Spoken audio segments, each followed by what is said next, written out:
What if I told you there was a game you could play, a game that could summon an entity so dark, so malevolent, that even the slightest mistake could lead to your demise?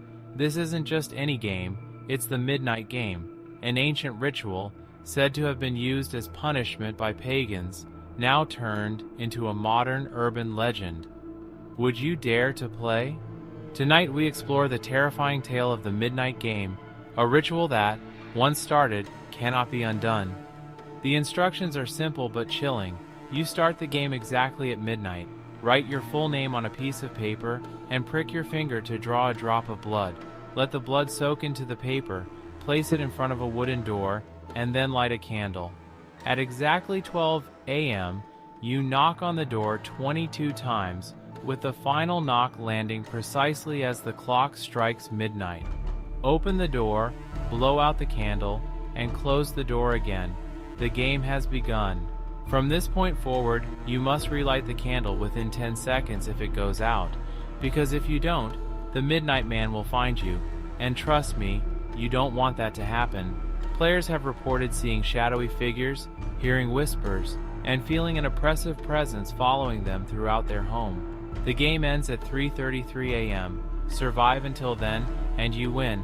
But if the Midnight Man catches you, the legend says you'll be trapped in a living nightmare, tormented by your worst fears. So, is it just a creepy story meant to scare you, or is there something more to it?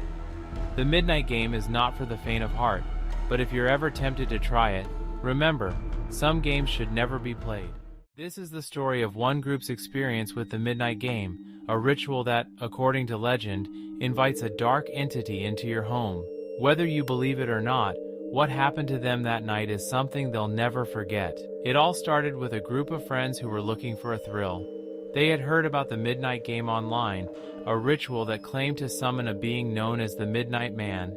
Intrigued by the challenge, they decided to play it one night, thinking it was just a creepy story.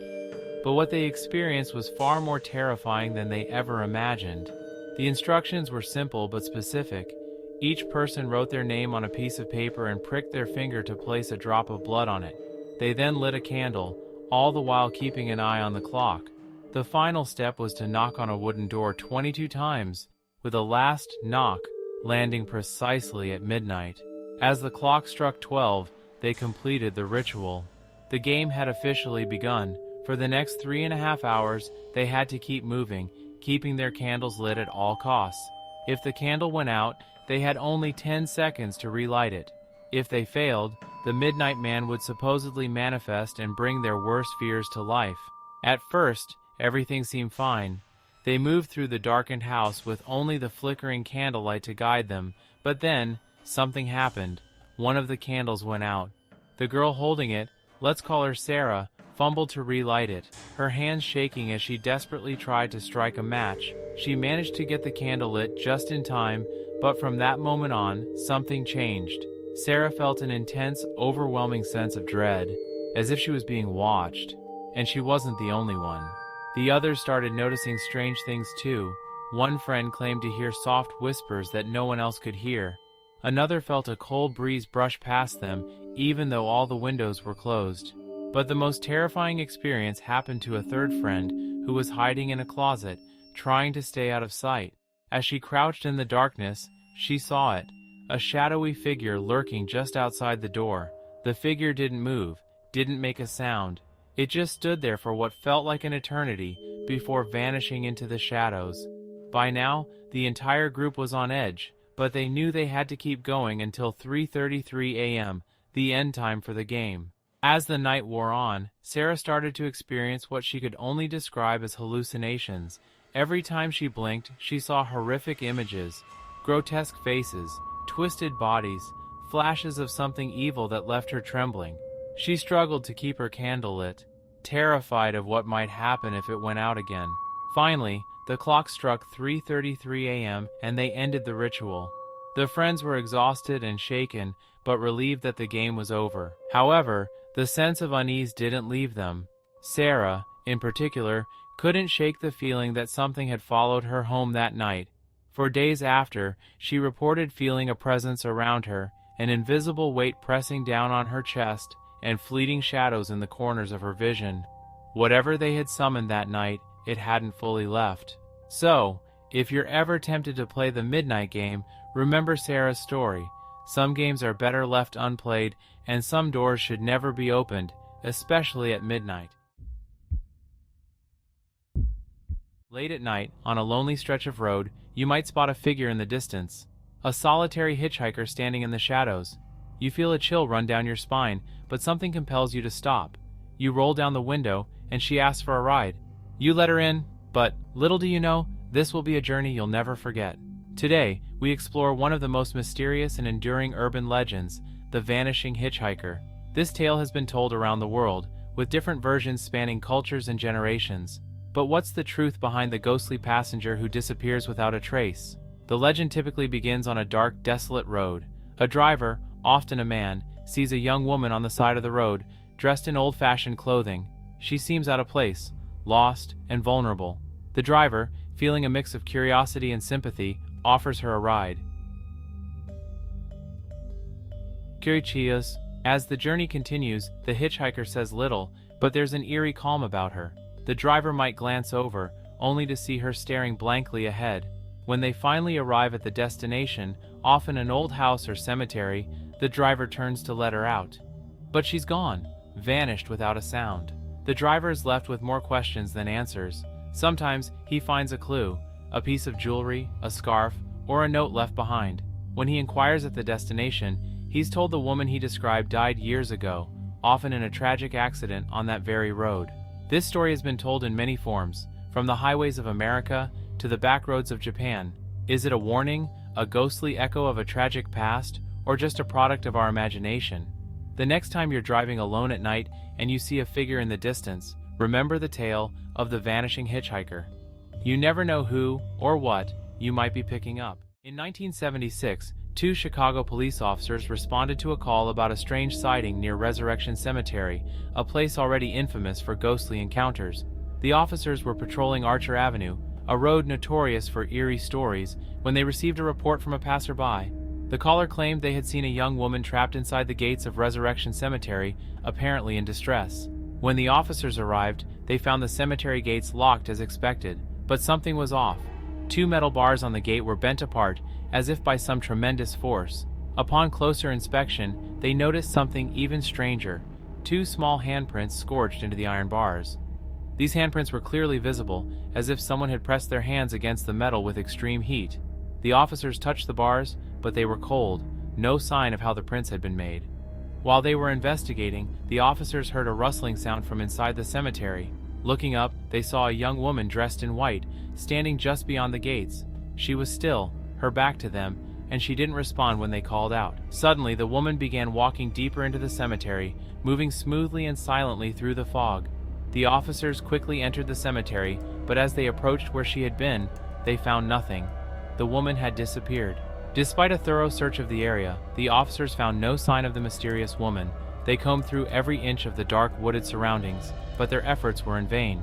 All they discovered were the bent bars, a chilling reminder of her presence. Imagine this. It's late at night. There's a knock on your door. You open it to find 2 children standing there, heads bowed, asking in monotone voices if they can come in. At first, they seem harmless, but as you look closer, you notice something strange. Their eyes. Entirely black. No whites, no iris, just deep, dark pools of blackness. You feel a wave of dread wash over you as they insist, "Let us in." What would you do? Today, we dive into one of the most unsettling urban legends of recent times, the black-eyed children. Who, or what, are they? And what happens if you let them into your home? The first known reports of the black-eyed children surfaced in the 1990s, but since then, encounters have been reported all over the world. The stories usually begin the same way. Late at night, a knock at the door. When the homeowner answers, they find 2 or sometimes more children standing there, often dressed in old-fashioned or ill-fitting clothing. They ask to come in, saying things like, "We're lost," or "We need to use the phone." But something feels off. Their voices are emotionless, their mannerisms unnatural. The most disturbing detail, however, is their eyes, completely black, devoid of any color or emotion. Those who have encountered these children describe an overwhelming sense of fear, even panic. Some claim that refusing to let them in is the only way to escape whatever sinister intentions they have. But what happens if you do let them in? That's where the legend turns dark. Reports vary. Some say the children simply vanish after entering, leaving the homeowner with a lingering sense of unease. Others claim more malevolent outcomes: sudden illness, misfortune, or even death. Whether they're demons, aliens, or something else entirely, the black-eyed children remain one of the most chilling urban legends. So, if you ever hear a knock at your door late at night and find a child with eyes as black as coal, think twice before letting them in. In the realm of the unexplained, there are stories that linger, stories that leave you with an unsettling feeling long after you've heard them. Tonight, I'm going to share one such story, a chilling account that has become one of the most infamous encounters with what are now known as the black-eyed children. This is the story of Brian Bethel's encounter in 1996. It was an ordinary evening in 1996 in the quiet city of Abilene, Texas. Brian Bethel, a local journalist, had parked his car outside a movie theater. It was dusk, and the streetlights cast long shadows across the nearly empty parking lot. Brian was sitting in his car, using the dim light from his dashboard to write out a check for his internet bill. Lost in thought, Brian barely noticed the two young boys approaching his car. It wasn't until they knocked on his window that he snapped out of his focus. Startled, he looked up to see two boys, no older than 12, standing by the driver's side door. They were average-looking kids, dressed normally, but something about them felt off. Still, Brian rolled down the window slightly to hear what they had to say. The boys explained that they wanted to see a movie, but they had left their money at home. They asked Brian if he could give them a ride to their mother's house so they could retrieve it. As they spoke, Brian was overcome by a deep, inexplicable sense of dread. The boys were polite, their voices calm, but something was wrong. They kept insisting, "It won't take long, and we're just kids." That's when Brian noticed something that made his blood run cold. The boys' eyes, completely black, devoid of any color or whites, just solid, inky blackness staring back at him. A wave of terror hit him as he realized these were not ordinary children. Heart-pounding, Brian stammered an excuse, quickly rolling up his window. As he started the car and prepared to drive away, the boys' demeanor shifted. Their polite tone became insistent, almost demanding as they repeated, "We can't come in unless you say it's okay. Let us in." Panicked, Brian hit the gas and sped out of the parking lot. When he glanced in his rearview mirror, the boys were gone, vanished as suddenly as they had appeared. The entire encounter left him shaken, a deep sense of unease lingering long after he was safely home. Brian Bethel later shared his experience online, describing the overwhelming fear and the strange, unnatural presence of the children. His story quickly spread, becoming one of the first documented encounters with what we now call the black-eyed children. Though many have debated the truth of his account, there's no denying the terror it has inspired in those who hear it. Since Brian's encounter in 1996, countless others have reported similar experiences, children with pitch-black eyes asking to be let in. Whether they are paranormal beings, aliens, or something else entirely, one thing is certain: encounters with the black-eyed children leave an indelible mark of fear. So, the next time you hear a knock on your door late at night, think twice before answering.